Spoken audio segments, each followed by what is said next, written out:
Good morning बच्चों।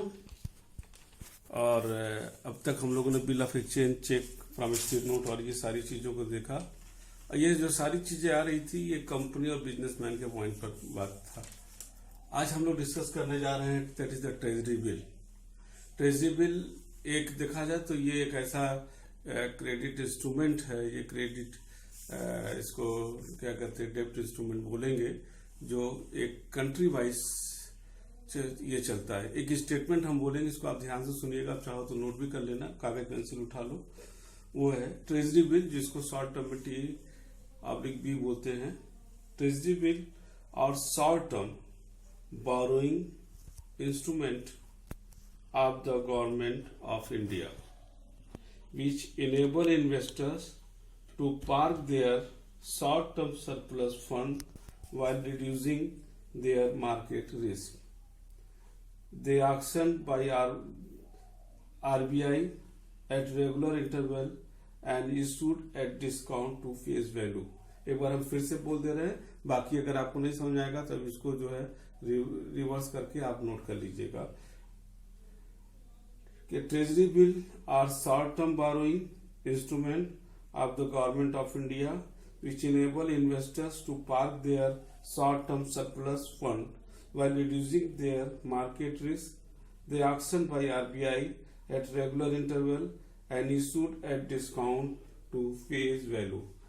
तो ये जो स्टेटमेंट मैंने बोला ये ट्रेजरी बिल के संबंध में था कि ट्रेजरी बिल, ट्रेजरी का मतलब होता है गवर्नमेंट का जो खजाना, उससे संबंधित है। ट्रेजरी बिल इज द डेब्ट instrument that is issued by the government of India. Remember, it is not issued by the state government. On behalf of the government of India, Reserve Bank of India issued it. ठीक है ना, इसको reserve bank of India और government of India के बिना पर issue किया जाता है। और ये मैक्सिमम एक साल के अंदर 364 डेज के मैक्सिमम के लिए इशू किया जाता है। इसको तीन भाग में, तीन तरीके से इशू करता है reserve bank on behalf of the government of India. पहला 91 डेज, दूसरा 122 डेज और तीसरा 364 डेज। क्या कहते हैं, treasury bill is the credit instrument issued in the money, it facilitate the money market. अब आता मनी मार्केट जो होता है, जिसका रेगुलेटर होता है रिजर्व बैंक ऑफ इंडिया। इसके तहत हम डे टू डे फाइनेंस की बात करते हैं। तो reserve bank of India treasury bill issue करता है, वो भारत सरकार के जो बिना पर करता है, वो भारत सरकार को जब पैसे की जरूरत होता है और वो रेगुलर बेसिस पे जो पैसे की जरूरत होता है डे टू डे खर्चे के लिए, उसके लिए इशू करता है। That's why it is said it is the डेब्ट instrument and money market instrument which facilitate the government of India to increase its fund through the borrowing from the general public. Clear बात है। इसका अगर हम इसको संक्षेप में characteristic की बात करें तो पहली बात एक क्लियर हो गया, रिजर्व भारत सरकार के तरफ से reserve bank of India issue करता है 91, 122 एंड 364 डेज के लिए इसको इशू किया जाता है। और ये जो होता है, इसमें एक बहुत नेग्लिजिबल रिस्क होता है। रिस्क आप मान के चलिए कोई रिस्क नहीं है। स्टेटमेंट में आपने देखा भी रिस्क क्यों नहीं है, क्योंकि that is issued by the government RBI and on behalf of the government of India. मान के चलते भारत सरकार, रिजर्व बैंक तो भागेगा नहीं। और reserve bank of India financial sector में सबसे बड़ा एक विश्वसनीय और हमारा एक रेगुलेटरी बॉडी है जो वो उसको इशू करता है। तो वहां पर रिस्क तो आपका 0% है। यहां पर ये डिस्काउंट रेट पर इशू करता है, इसको हम लोगों को समझने वाली बात है। ये डिस्काउंट रेट होता क्या है? डिस्काउंट रेट का जो मतलब है, आप समझ लीजिए कि अगर रिजर्व बैंक ऑफ इंडिया आपका 91 डेज के लिए इशू करता है तो उसका फेस वैल्यू रहेगा 100 रुपया। आपको वो इशू कर रहा है 98 डेज में, 98 रुपीज में, और पेमेंट किस पे करेगा? 100 रुपया। यहां पर इंटरेस्ट रेट नहीं दे रहा है, इसमें जो 2 रुपया है यही आपको जो वो एक्स्ट्रा दे रहा है, उसी को आपको जान लीजिएगा कि आपका ये इनकम है। तो यहां पर इसको कहते हैं डिस्काउंट रेट कि 98 रुपीज में वो 100 रुपया फेस वैल्यू का आपको ट्रेजरी बिल वो दे रहा है 98 में और भुगतान होगा 100 रुपया में। ये 2 रुपीज जो है ये आपका जो है वही आपका इनकम है। इसको हम लोग कहते हैं डिस्काउंट रेट, ठीक है ना। अब इसमें एक चीज जो हम समझने वाली बात है ये ट्रेजरी बिल का, कि हमने अभी देखा कि जो क्या कहते हैं आपका ट्रेजरी बिल है, ये वाली बात अभी हम लोगों ने देखा कि भारत सरकार जब फंड की जरूरत होती है तो वो पब्लिक से पैसा लेती है, ठीक है ना। अब 2-3 चीज अपार्ट फ्रॉम दिस हम आपको बताना चाहते हैं। किसी भी पैसे की ही जरूरत नहीं होता। Reserve bank of India through the treasury bill ये हमारे मनी सप्लाई को भी एडजस्ट करता है। जब इन्फ्लेशन ज्यादा हो जाता है, महंगाई ज्यादा आ जाता है, तो reserve bank of India on behalf of the government treasury bill को जो है मार्केट में बेचता है।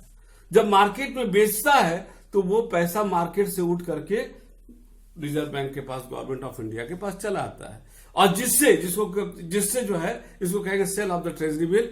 जब इसको इसके थ्रू करता है तो लोगों के पास जो है जब फंड की, लिक्विड की, कैश की कमी हो जाती है, तो लोगों के पास जब कमी हो जाएगा, उनके पास पैसा नहीं रहेगा, उनकी परचेजिंग पावर भी गिरेगी, वो डिमांड नहीं कर सकते। जब डिमांड धीरे धीरे जब कम होगा तो नेचुरली हमारा इन्फ्लेशन कम होगा।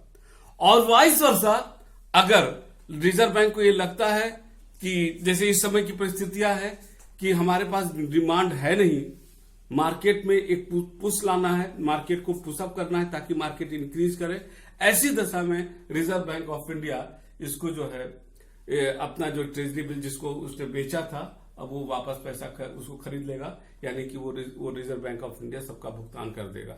जब भुगतान कर देगा तो उस दशा में क्या होगा, उस दशा में जो है लोगों के पास पैसा आ जाएगा।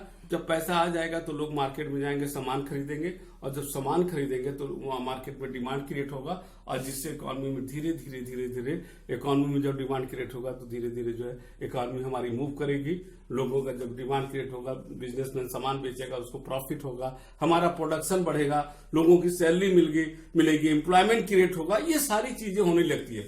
तो ये आपने देखा कि ये जो ट्रेजरी बिल है एक बहुत ही खूबसूरत हमारा एक क्रेडिट इंस्ट्रूमेंट है, एक डेब्ट इंस्ट्रूमेंट है, जो भारत सरकार जो है 2 आशय से लाती है। एक तो बोरोइंग इंस्ट्रूमेंट, डेब्ट इंस्ट्रूमेंट हो गया, और दूसरा इसको reserve bank of India through this वो हमारी इकोनॉमी को, मनी सप्लाई को मैनेज करता है just to control the inflation या रिसेशन।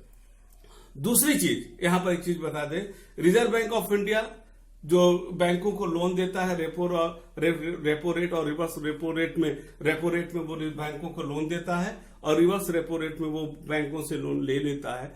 उसके पीछे जब रेपो रेट के तहत जब रिजर्व बैंक ऑफ इंडिया बैंकों को लोन देता है, उसके अगेंस्ट जो सिक्योरिटी रखा जाता है, वो सिक्योरिटी होता है ट्रेजरी बिल, ठीक है ना। ट्रेजरी बिल को सिक्योरिटी के तहत वो रिजर्व बैंक ऑफ इंडिया बैंकों को लोन देता है। साथ ही साथ SLR, स्टेटरी लिक्विड रेशियो जो होता है, जिसके तहत रिजर्व बैंक जो है भारत सरकार बैंकों, कमर्शियल बैंक का एक सर्टेन % उसमें जो है सिक्योरिटी में जमा कराता है, जिसमें से उस ट्रेजरी बिल की एक बहुत बड़ी भूमिका होती है, जिसको बैंक अपने कैश डिपॉजिट का एक सर्टेन अमाउंट जो है SLR में वो जमा करते हैं। उस SLR जो जमा करते हैं और जो सिक्योरिटी खरीदते हैं, वो उसमें ज्यादातर पैसा आपका ट्रेजरी बिल में जाता है। तो ट्रेजरी बिल एक जो आया कि ये सिर्फ पूरी इकोनॉमी को मैनेज करता है, और एक ऐसा इंस्ट्रूमेंट है जो जिससे कि हम इकोनॉमी को मैक्रो लेवल पर हम मैनेज कर सकते हैं। तो ये आपने अभी देखा कि ट्रेजरी बिल क्या होता है और इसका इकोनॉमी में क्या महत्व है। Thank you.